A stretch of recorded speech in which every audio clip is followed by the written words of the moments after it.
Hello dear. कैसे हो आप लोग? उम्मीद है कि राजी खुशी होंगे, अपनी बढ़िया से तैयारी कर रहे होंगे घर पर। इस वीडियो के अंदर मैं भूतेश आपका बहुत बहुत वेलकम करता हूं। आपका even coaching centre YouTube channel पर बहुत बहुत स्वागत है। तो सीधे काम की बात पर आते हैं कि भाई इस वीडियो के अंदर मैं आपको क्या बताने वाला हूँ। ध्यान से सुनिए। इसके अंदर मैं आपको बहुत ही इम्पोर्टेंट गाइडेंस देने वाला हूँ। बहुत ही ज़रूरी वीडियो है ये उन स्टूडेंट के लिए जो फिलहाल एसएससी सीएचएसएल का टीयर 2 का एग्ज़ाम देने वाले हैं। कुछ ही दिनों में 26 तारीख को पेपर है, तो लास्ट के दिनों में देखो आप दो चीज़ें लेकर एग्ज़ाम के अंदर जाओगे। आपको हो सकता है अभी ये लग रहा हो कि अभी क्या ही बता दोगे, 2 दिन में क्या ही हो जाएगा। आप दो चीज़ें लेकर अपने एग्ज़ाम के अंदर जाओगे। एक तो अपनी स्किल्स जो भी आपने तैयार करी हैं, जितना सिलेबस किया है, जितनी प्रैक्टिस करी है, जो भी आपने स्ट्रेटजी बनाई है वो क्या है आपकी स्किल्स, जॉब लेने के लिए जो आपने स्किल्स डेवलप करी हैं। और दूसरा आपका माइंडसेट। और जो माइंडसेट है वो एक ऐसी चीज़ है, मान लो दो बंदे हैं और उनमें सेम स्किल्स हैं, दोनों को बढ़िया मार्शल आर्ट फाइट आती है, दोनों ने सेम प्रैक्टिस करी है, सेम स्किल है और वो लड़ रहे हैं। एक कॉन्फिडेंट है, उसके मन के अंदर क्लैरिटी है, वो शांत है, उसको चीज़ों का पहले से पता है, किसी ने बढ़िया से गाइड किया है। और दूसरा डरा हुआ है, उसको पता नहीं कंपटीशन में क्या होगा, है उतनी क्लैरिटी नहीं है, क्या करूँ, ये करूँ, वो करूँ, अपनी स्किल्स के ऊपर उतना विश्वास नहीं है। उन दोनों को लड़ाओगे, स्किल सेम है लेकिन माइंड सेट के कारण जो पहले वाला बंदा मैंने बताया वो दूसरे को धो देगा, बढ़िया तरीके से धो देगा। तो ताकि आप ऐसे ना धोए जाओ हैं एग्ज़ाम के अंदर, तो इसलिए इसके अंदर मैं आपको कुछ ज़रूरी बातें बताऊंगा। तो ये जो बातें हैं ये लास्ट के 2-3 दिन में भी आप एग्ज़ाम से पहले सुनेंगे, अप्लाई करने की कोशिश करेंगे तो आपके लिए यूज़फुल होंगी। और जो अपना सीजीएल का टीयर 1 है वो कई दिनों के बाद है, उसके लास्ट के कुछ दिन नहीं बचे हैं, तो वो बच्चे भी इन्हें सुन ले। ये सारी बातें मैं वैसे भी बताता रहता हूँ, यहाँ पर मैं समअप करके आपको बताऊँगा, तो वो अभी से प्रैक्टिस करनी स्टार्ट कर देंगे। ठीक है। और जो बाकी भी अपने और भी एग्ज़ाम हैं एसएससी के, फेज़ वगैरह के, सीपीओ वगैरह के, एमटी मैंने लिखे नहीं सारे, उनके लिए भी इम्पोर्टेंट है। ठीक है। तो इसके अंदर मैं क्या डिस्कस करने वाला हूँ जी? मैं इसके अंदर आपके सामने डिस्कस करने वाला हूँ कुछ यहाँ पर आपके माइंडसेट के लिए बातें, और जो सीएचएसएल टीयर 2 का है पैटर्न है उसके अकॉर्डिंग हम क्या क्या करेंगे, ये सारी चीज़ें मैं आपको डिस्कस करूँगा। ठीक है। तो चलिए जी स्टार्ट करते हैं। सबसे पहले तो देखो भाई, अगर एंड के 3-4 दिन बचे हों, 10 दिन बचे हों, तो हमें ये मान लेना चाहिए कि हमारी जो तैयारी है वो हो गई है। इसके बाद हम अपनी तैयारी को बहुत ज़्यादा नहीं बदल पाएंगे। अगर किसी की बढ़िया तैयारी है तो बिलीव मी, मैं आपको ऐसी बातें बताऊंगा, आप डेफिनेटली बढ़िया परफॉर्म करेंगे। और अगर किसी की बढ़िया तैयारी नहीं है तो बिलीव मी, कोई भी आपको ऐसी बात नहीं बता सकता जिससे आप बढ़िया परफॉर्म करेंगे, अगर आपने मेहनत ही नहीं करी तो। ये बातें क्लियर होनी चाहिए आपके दिमाग में। ठीक है। हाँ, क्या हो सकता है कि तैयारी बढ़िया होने के बाद भी खराब परफॉर्म कर देते हैं बंदे, उससे मैं आपको बचा सकता हूँ यहाँ पर अब, है ना। तो देखो, तो आपने दिमाग में ये सोचना है कि तैयारी जो है वो मेरी हो गई है, आखिरी के कुछ दिनों में कुछ खास बदलने वाला नहीं है। थोड़ा मोटा आपका प्रेशर के कारण आपका पढ़ने का दिल ना करे, हैं पेट में गुड़गुड़ हो रही हो, हैं बटरफ्लाइज इन द स्टोमक आपको अगर हो रही हैं, नर्वसनेस है, पेपर पास है, तो ज़्यादा टेंशन नहीं लेनी है कि पता नहीं यार आपके एंड के दिनों में, पता नहीं मैंने कहीं पर ये सुना था, एक बंदा बोल रहा था अपने पापा से कि पापा कल मेरा एग्ज़ाम है, मेरे को टेंशन हो रही है। तो वो ये बोल रहा था, पता नहीं किसी मूवी में ही सुना था या जहाँ पर भी, कि भाई बेटा तू अगर अच्छा पढ़ा है तो लास्ट के एक दिन तू पढ़ाई छोड़ भी देगा, अगर तू पूरे साल मेहनत करी है तो भी कोई दिक्कत नहीं है, और पूरे साल मेहनत नहीं करी है तो भी कोई दिक्कत नहीं है, लास्ट के एक दिन में तो ऐसा कुछ पढ़ भी नहीं लेगा, है ना। तो कुल मिलाकर आपने अपने दिमाग के अंदर क्या सेट करना है कि तैयारी हो गई है, और जो भी स्किल्स मैंने डेवलप करी हैं वो मेरे अंदर समा गई हैं। उन स्किल्स को लेकर आप एग्जाम हॉल में जाओगे, दिमाग को घर पर तो भूल के नहीं जाओगे, है ना, तो उनको आप एग्जाम में लेकर जाओगे। तो कई बार बच्चा ये सोचता है कि पता नहीं उस दिन कैसी परफॉर्मेंस होगी, मैं अभी आपके माइंडसेट को सेट करूंगा तो अच्छी ही परफॉर्मेंस होगी। तो ये अगले कुछ दिन आपने रिपीट करना है कि भैया तैयारी हो गई है, वो मेरे अंदर ही समा गई है, और हम अपने शरीर को, दिमाग को लेकर जाएंगे, कोई दिक्कत नहीं है, सारी स्किल्स को मैं साथ लेकर जा रहा हूं। ठीक है। अब आपको सिर्फ और सिर्फ जो तैयारी की है सिर्फ उसी को आप दिखा सकते हो, आपको वहां पर कुछ एक्स्ट्रा परफॉर्म नहीं करना। जो आपने की है, जो है आपके पास वही दिखाना है। आपने ठीक ठाक डिसेंट तैयारी करी है तो बिलीव मी, सिलेक्शन जितनी तैयारी करी है आपके मार्क्स आ जाएंगे, कोई गड़बड़ मैं नहीं होने दूंगा। तो एक तो ये विश्वास अपने अंदर डेवलप कर लो कि तैयारी है मेरे अंदर है, मैं इसको लेकर जाऊंगा हॉल के अंदर। नंबर 2, मैंने क्या बताया, आप दो चीज़ें होती हैं आपके पास, एक तो आप बहुत सारी स्किल्स डेवलप करते हो और दूसरा फिर उन स्किल्स को वहाँ पर हमने शो करना होता है, लेकिन हम किस माइंडसेट से वहाँ जा रहे हैं ये भी ज़रूरी है। तो आपने क्या करना है, आपने अपनी तैयारी के ऊपर कॉन्फिडेंट होना है, कॉन्फिडेंस रखना है अपनी तैयारी के ऊपर। अगर आप बढ़िया पढ़े हो कि कोई दिक्कत नहीं है, अगर आपके प्रीवियस ईयर क्वेश्चंस के अंदर अगर आपने एज ए मॉक दिए हैं प्रीवियस ईयर क्वेश्चन पेपर को और उनमें आपके बढ़िया मार्क आ रहे हैं, मैं किसी वेबसाइट की बात नहीं कर रहा, प्रीवियस ईयर क्वेश्चन के जो मॉक्स हैं वो वेबसाइट से ईजी होते हैं लेकिन आते वही हैं हर साल। बच्चों को ये लगता कि पता नहीं अब की बार पता नहीं क्या ही आ जाएगा। बेटा आपके लिए ये आपका स्पेशल पेपर है, एसएससी के लिए हर साल पेपर होते रहते हैं, वो हर साल अपना वही काम करता रहता है, थोड़ा ऊपर नीचे पैटर्न चलता रहता है। तो अगर आपके प्रीवियस ईयर क्वेश्चन पेपर्स के अंदर बढ़िया मार्क्स आ रहे हैं, बिलीव मी उस दिन वही होने वाला है, उसके अंदर भी आप बढ़िया मार्क्स ला सकते हो। तो कॉन्फिडेंट रहो, कुछ भी नया नहीं आएगा ये दिमाग के अंदर रखो। और अगर कोई बहुत कुछ नया आ गया तो वो सबको इम्पैक्ट करने वाला है, सबको इम्पैक्ट करने वाला है। वो दो तरीके से इम्पैक्ट करेगा। कैसे? एक तो वो इम्पैक्ट करेगा क्योंकि वो नया है तो लोगों ने पढ़ा नहीं है तो हो सकता है वो उसको सोल्व ना करें, तो ये इम्पैक्ट तो सब पर पड़ेगा। दूसरा, कईयों के दिमाग की दही हो जाएगी उस दिन। क्या? एक तो उनको आता नहीं, ऊपर से दिमाग को खराब कर लेंगे, जो आता है उसको भी खराब कर देंगे। तो पहले वाले इंपैक्ट से कोई नहीं बच सकता नया आएगा तो, लेकिन दूसरे वाले इंपैक्ट से बच सकता है बंदा और वो फिर उस पेपर को क्लियर कर जाएगा। तो नंबर 1, नॉर्मल सिनेरियो वही होने वाला है जिसकी आप तैयारी कर रहे हो, प्रीवियस ईयर क्वेश्चन पेपर जैसा पेपर आने वाला है। रेयर सिनेरियो, अगर पैटर्न बदलता है, कुछ अजीब वजीब दिखता है तो खुश हो जाओ, बस अपने दिमाग को खराब नहीं होने देना, तो आपके चांसेस बढ़ जाते हैं सिलेक्शन के, क्योंकि कई % बंदे कंपटीशन से आउट हो जाएंगे क्योंकि उनका इंपैक्ट पड़ेगा। एक सब्जेक्ट डिफिकल्ट आया तो दूसरे सब्जेक्ट पर इंपैक्ट डाल देंगे, ऐसे काम होंगे। तो अपनी तैयारी के ऊपर कॉन्फिडेंट रहो और हर एक पॉसिबल पैटर्न के लिए आपने क्या करना है, अपना रिएक्शन जो है वो विजुअलाइज करना है। इसका क्या मतलब है, आंख बंद करके कि मैं पेपर देने गया, आपके पेपर का जो पैटर्न है वो आपको पता है कि भैया सबसे पहले क्या होएगा, सबसे पहले आपके कंप्यूटर पर 60 क्वेश्चन होंगे, 30 मैथ के, 30 रीजनिंग के। 1 घंटे तक आप इन्हीं को देख सकते हो। फिर 1 घंटे के बाद क्या होएगा, ये बंद हो जाएगा। फिर 40 इंग्लिश के और 20 जनरल अवेयरनेस के क्वेश्चन 1 घंटे तक आपको दिखेंगे। फिर 15 मिनट तक कंप्यूटर के क्वेश्चन दिखेंगे, 15, ठीक है। 2 घंटे 15 मिनट के बाद फिर आपको कुछ रेस्ट मिलेगा। फिर जो skill test, data entry operating और ये इन पोस्ट के लिए डीईओज वगैरह, इनके लिए क्या होगा, स्किल टेस्ट और टाइपिंग मॉड्यूल होगा। तो इसके लिए मैं जनरली आपको गाइड करूंगा, उसकी तैयारी आप कर चुके होंगे ये मैं मान रहा हूँ। तो आप ऐसे इमेजिन करके बैठे हो कि मैं एग्जाम में बैठा और ठीक है पहले 60 क्वेश्चन आ गए मैथ और रीजनिंग के। अब मैं आपको बताऊंगा कि आपने पहले कौन सा करना है। आपने पहले करना है इनमें रीजनिंग, पहले हमें उसको करना होता है जो कम टाइम ले। तो आपको 60 मिनट अगर इसके अंदर मिल रहे हैं तो आप रीजनिंग के लिए 20 मिनट दो। पहले रीजनिंग के लिए पहले आप क्या करोगे, आप रीजनिंग करोगे और सेकंड नंबर पर आप क्या करोगे, आप मैथ करोगे, उसको आप 30 मिनट दोगे। तो टोटल 50 मिनट हुए, मिल रहे हैं आपको 60 मिनट। इस पॉइंट के ऊपर मैं दोबारा आऊंगा, पहले एक बार दूसरा पॉइंट करना जरूरी है।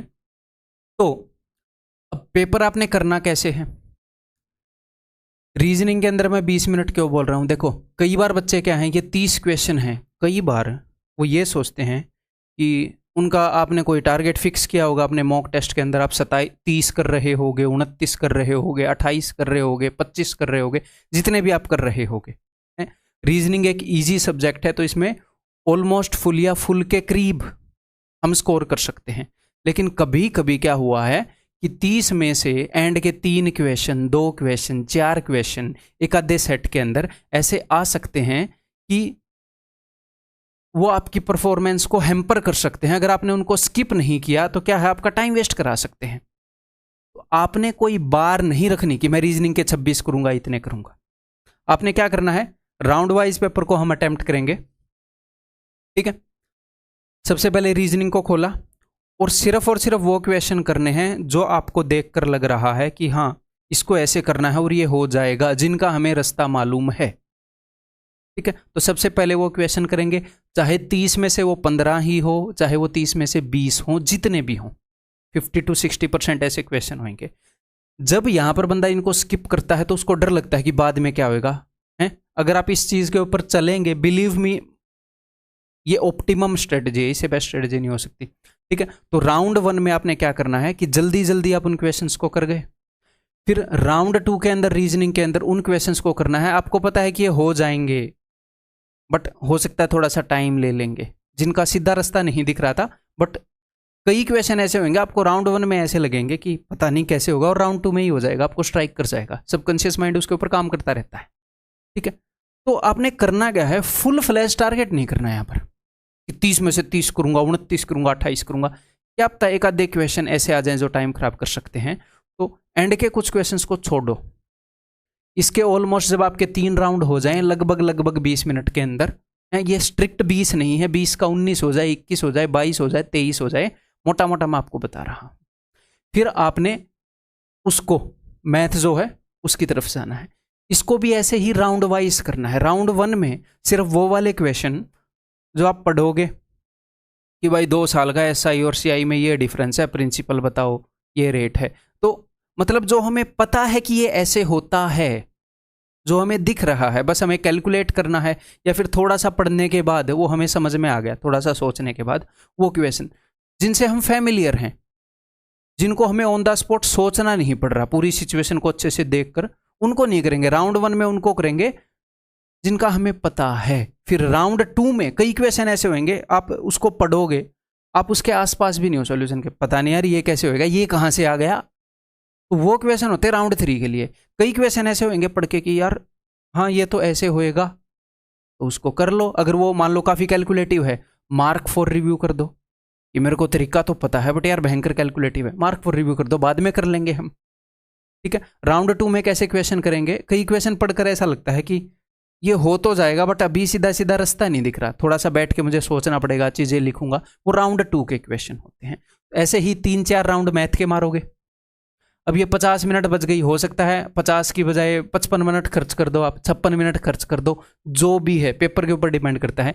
एंड के जो कुछ देर बचेगी उसमें हम ये देख लेंगे कि भैया जो रीजनिंग के क्वेश्चन छोड़े थे, जो मैथ के क्वेश्चन छोड़े थे, किसके ऊपर टाइम इन्वेस्ट करने से ज़्यादा बेनिफिट हो सकता है। अब तक आप क्वेश्चन को पढ़ चुके हो।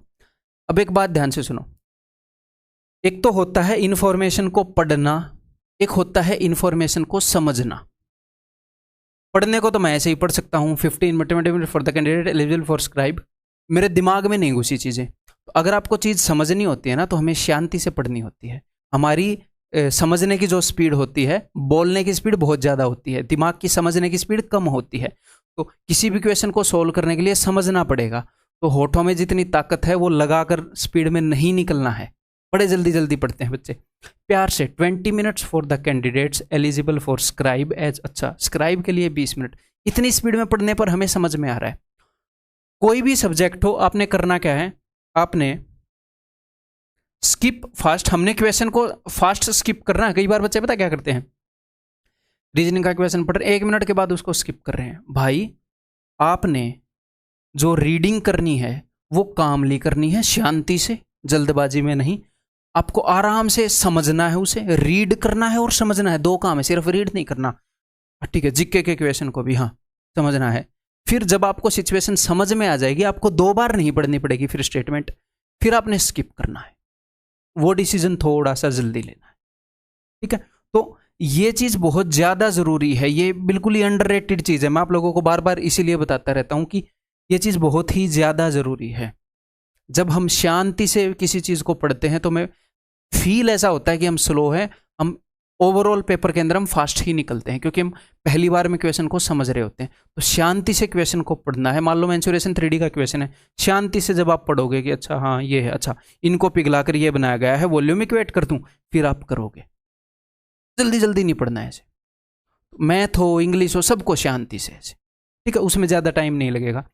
तो पहले ये सेक्शन दिखेगा, मैंने बता दिया कैसे करना है। इसी सेक्शन के अंदर किल्लत पड़ सकती है, टाइम की पड़ेगी, तो इस सेक्शन के अंदर टाइम की किल्लत पड़ेगी नहीं, फिर भी पहले जीके कर लेना, दूसरे नंबर पर इंग्लिश कर लेना, इसके अंदर टाइम की किल्लत नहीं पड़ेगी। अब अगर इसके अंदर टाइम की किल्लत नहीं पड़ेगी, टाइम भरा पड़ा है, तो क्यों ना उस टाइम को मार्क्स में कन्वर्ट किया जाए। ठीक है, तो इंग्लिश के अंदर जब आप PQRS को करोगे, जम्बल्ड को करोगे, या फिर जब आप पैसेज को करोगे, या फिर आप क्लोज टेस्ट को करोगे, या फिर आप एरर्स को करोगे, तो जिस चीज के अंदर भी डाउट है, आप क्या करो, उसको मार्क फॉर रिव्यू कर दो, क्योंकि आपके पास टाइम तो है ना। जैसे रीडिंग कॉम्प्रिहेंशन है, टाइम देकर समझ कर किया जा सकता है, अगर कंफ्यूजन है तो थोड़ा सा और टाइम देंगे तो। अब हो सकता है आप इनको जल्दबाजी में कर दो, 60 मिनट की बजाय 40 मिनट में कर दो, उन 20 मिनट का क्या करोगे वहां पर बैठ के। तो हो सकता है आपकी RC के अंदर कोई ऐसा क्वेश्चन है जो आपका गलत हो गया और 1 मिनट ज्यादा देकर वो ठीक हो सकता था, तो फिर वहां पर वो टाइम जब, लेकिन उसको अटेम्प्ट कर दोगे तो बाद में पता कौन सा कैसे चलेगा, इस पर टाइम लगाऊं। तो जिसमें थोड़ा सा भी डाउट है इंग्लिश में खासकर, अब जीके में तो क्वेश्चन की शक्ल देखने से वो स्ट्राइक होने से रहा, इंग्लिश में ये जो PQRS वगैरह है, जिसमें थोड़ा डाउट है, मार्क फॉर रिव्यू कर दो, बाद में टाइम देकर शांति से उसको कर लेना। तो टाइम को मार्क्स में हम बदलेंगे यहाँ पर। ठीक है, तीसरा कंप्यूटर है, इसके लिए आपने पढ़ाई कर ली होगी, मेरे गाइडेंस देने की जरूरत नहीं है यहाँ पर इस पॉइंट ऑफ टाइम में। तो ये चीजें मैंने ये आपको बता दिया, सब्जेक्ट किस ऑर्डर में करोगे और कितना टाइम उनको दोगे। ठीक है, ये बहुत ही इंपॉर्टेंट पॉइंट है, ये इस वीडियो के सारे पॉइंट में से मेन पॉइंट्स में से है ये, कि आपको शांति, और शांति कब बना पाओगे, जब आपको कॉन्फिडेंस होगा अपनी तैयारी पे कि ठीक है यार, जो तैयारी करनी थी वो हो गई। अब शांति से अपनी स्किल्स को कैसे दिखा पाओगे, जब आपका दिमाग शांत होगा। जब यहां पर ठंडक होती है तो ये ऑप्टिमम परफॉर्मेंस देता है, जब यहां पर हड़बड़ी होती है तो ये जो आपका कंप्यूटर है ये उतनी अच्छी परफॉर्मेंस नहीं दे पाता। जैसे कंप्यूटर गर्म होने पर परफॉर्मेंस नहीं दे पाता, बढ़िया ग्राफिक कार्ड लगा है कंप्यूटर में, बढ़िया अपना क्या बोलते हैं उसको, नाम ही भूल गया मैं, छोटा सा होता प्रोसेसर लगा है बढ़िया है, बट वो गर्म हो गया है, ओवर हीटिंग के कारण परफॉर्मेंस ही नहीं देगा। ऐसे ही आपके दिमाग में स्किल्स तो बढ़िया हैं, बट हड़बड़ी मचा रखी है, परफॉर्म ही नहीं करेगा। शांति से कॉन्फिडेंस रख के अपनी तैयारी के ऊपर, वही आने वाला है जो आपने पढ़ा, और कुछ नहीं होने वाला वहां पर। ठीक, क्लियर, समझ में आ गई ये बात। तो अब आप क्या करोगे, अब एक और बात, हो सकता है कुछ जीके के अंदर उथल पुथल हो जाए, करंट अफेयर बहुत पुराने पूछ ले, ये पूछ ले, वो पूछ ले, कुछ भी नहीं पता, अनएक्सपेक्टेड काम होते रहते हैं। इंग्लिश के अंदर कुछ हो जाए जो चीज़ आप एक्सपेक्ट नहीं कर सकते, हो सकता है मैथ रीजनिंग में कहीं पर ऐसा काम हो जाए जो आप एक्सपेक्ट नहीं कर रहे। तो एक्सपेक्ट तो कोई भी नहीं कर रहा, उनको सबके लिए अनएक्सपेक्टेड है, लेकिन उस अनएक्सपेक्टेड को भी कोई एक्सपेक्ट करके गया था पहले से ही, वो बढ़िया परफॉर्म करेगा ना। तो आपने क्या करना है, अपने दिमाग के अंदर ऐसे सोचना है कि मैं एग्जाम हॉल में बैठा हूँ, मेरे को पहले वाला सेक्शन दिखा, मैं रीजनिंग का सेक्शन करने वाला हूँ, एवरेज जैसा आता है वैसे आया, मैंने शांति से पढ़ा है, क्वेश्चन निकल रहे हैं, जो समझ में आ रहे हैं उनको मैं कर रहा हूँ, नहीं समझ में आ रहे उनको मैं छोड़ रहा हूँ, बढ़ते रहे। मैंने ये 2-3 राउंड में, 3-4 राउंड में जितने भी लगे उसमें ये कर दिया। फिर मैं मैथ में गया, पहले 5 क्वेश्चन मेरे से नहीं निकले, बट मैं शांत रखूंगा अपने दिमाग को, क्यों, हो सकता है सारे डिफिकल्ट क्वेश्चन इकट्ठे हो गए हों, फिर भी मैं शांत रखूंगा। अगर आप इस चीज को पहले ही नहीं सोचोगे, एग्जाम में फिर अपने दिल को थामना मुश्किल हो जाएगा आपके लिए। तो पहले से ही आपको क्या करना है, जितने भी पॉसिबल सिनेरियो हैं, अभी बैठे बैठे 2 मिनट में पेपर दे सकते हो आप विजुलाइज करके, ये किया, ये किया, ये किया, हाँ एक सिनेरियो हो गया, अगला सिनेरियो ऐसा हुआ तो मैं ऐसे करूंगा। तो हमने अगले 2-3 दिन रोज 3-4 सिनेरियो जितने भी हो सके आपको अपने आप को मेंटली तैयार करना है कि ऐसा हुआ तो मैं ऐसे करूंगा। सपोज मेरी रीजनिंग भी एवरेज गई, जैसी आती है वैसी आई, मैथ भी जैसा आता है वैसा आया, और जैसे ही मैं जीके में करने लगा तो भाई साहब अनएक्सपेक्टेड सवाल, पता नहीं कहां से जीके आ गई। जब आप एग्जाम हॉल के बाहर आओगे तो सब ऐसे करते हुए मिलेंगे कि यार पता नहीं जीके ने लूट लिया, जीके ने मार डाला। तो सब चारों तरफ तराहीमाम है, सब खराब करके आए हुए हैं, लेकिन अब पेपर को तो बदल नहीं सकते जो आप देकर आ गए, लेकिन अंदर ही अगर आप ये सोच लेते कि सबका बुरा हाल होगा ऐसा पेपर आया, तो क्यों ना शांत रखूं अपने दिमाग को, और उसके बाद जो इंग्लिश का पेपर करने वाला हूं उसे तो खराब ना करूं, इसमें जो मैक्सिमम मार्क्स ले सकता हूं वो ले लूं, और फिर उसके बाद इंग्लिश में जितने मैक्सिमम, तो आप मैक्सिमम मार्क्स जितने लिए जा सकते हैं वो लेने की हम कोशिश करेंगे। कहीं पर कुछ भी बदलाव होएगा तो वो हमारे दूसरे सब्जेक्ट को, बाकी पेपर को इम्पैक्ट ना करे, बाकी जगह इम्पैक्ट ना करे, उसके लिए ये चीज़ विजुलाइज करनी बहुत ज़्यादा ज़रूरी है। अनएक्सपेक्टेड पेपर में भी आपको सिलेक्शन दिला देगी अगर आपके पास ये है तो। ठीक है, तो इसके ऊपर काफ़ी ज़रूरी है काम करना। इस चीज़ के बारे में मैंने आपको बताया है यहाँ पर पूरी 20 मिनट लेकर। ठीक है, तो उम्मीद है भाई इन चीज़ों का यूज़ करोगे हैं, और नीचे कमेंट करके बताओ कि दिमाग के ढक्कन कुछ खुले, आपको कुछ ज़रूरी बातें यहाँ पर मिली, कैसा फील हो रहा है ये है। सो दैट्स ऑल इस वीडियो के अंदर। किसी और बेहतरीन वीडियो के अंदर मिलते हैं। कॉन्फिडेंट रहो, अच्छा होगा आपका पेपर। अच्छी तैयारी करी है, जैसी तैयारी करी है वैसा ही आएगा। एसएससी का जो पैटर्न है, जो भी टीचर से आप पढ़ रहे हैं, मेन टीचर से ही पढ़ रहे होंगे ऑनलाइन, सबने पैटर्न को डिकोड कर रखा है। एसएससी बहुत ही रिपीटेटिव पेपर है, नई नई चीज़ें इतनी ज़्यादा देता नहीं है। एक आधी देगा तो आपका माइंड सेट मैंने बता दिया है कैसे तैयार रखना है उस चीज़ के लिए। ठीक है, तो डरना नहीं है भाई। Take care, love you all भाई।